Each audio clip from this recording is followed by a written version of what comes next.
सुन मेरी लॉलीपॉप कमरिया हिला के जरा नच दे।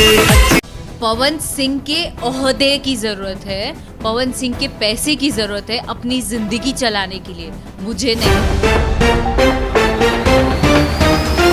नमस्कार दोस्तों, पावर पवन सिंह के सुन मेरे लॉलीपॉप गाने पर भोजपुरी के शेरनी और पावर पवन सिंह की एक्स गर्लफ्रेंड अक्षरा सिंह भी भावुक होते हुए नजर आई है। और दोस्तों बता दें कि इस गाने को प्रशंसा करते हुए अक्षरा सिंह भोजपुरी के शेरनी और पावर पवन सिंह की एक्स गर्लफ्रेंड अक्षरा सिंह भी इस गाने को प्रतिक्रिया देते हुए नजर आई है। और इस गाने को लेकर बड़ा खुलासा करते हुए नजर आई है अक्षरा सिंह भोजपुरी के शेरनी और पावर पवन सिंह के एक्स गर्लफ्रेंड। तो क्या खबर की कुल जानकारी बताएंगे इस वीडियो में, तो लास्ट तक इस वीडियो में। अगर आप मेरे चैनल पर पहली बार आए हैं तो वीडियो को दिल लाइक कर चैनल को सब्सक्राइब के साथ इस वीडियो को दूर दूर तक शेयर करना। पर दोस्तों में जब तो पावर पवन सिंह के सच्चे वाले फैन है चलो कीमती राय जरूर बताना कमेंट बॉक्स में। दोस्तों बता दें कि पावर पवन सिंह का हाल ही में गाना रिलीज हुआ जिस गाने का नाम है सुन मेरी लॉलीपॉप। और यह गाना इतना बड़ा है कि लॉलीपॉप गाने पुराने गाने को भी टक्कर दे दिया है। और यह गाना इतना मार्केट में बज रहा है। दोस्तों बता दें कि भोजपुरी में पावर पवन सिंह का ही चर्चा हो रहा है। और इसी गाने को देख और सुन अक्षरा सिंह भोजपुरी के शेरनी इस गाने को प्रशंसा करते हुए नजर आई है और बयान देते हुए नजर आई है। पावर पवन सिंह इस गाने को बारे में खुलासा करते हुए नजर आई है और कहते नजर आई है कि यह गाना ब्लॉकबस्टर हिट और पूरे भोजपुरी इंडस्ट्री में ऐतिहासिक गाना बनेगा। लॉलीपॉप जैसे गाने का रिकॉर्ड भी तोड़ेगा। तो आप लोगों को क्या मानना है नीचे कमेंट बताइए। बाकी मैं मिलूंगा आप लोग से। तो जय हिंद, वंदे मातरम।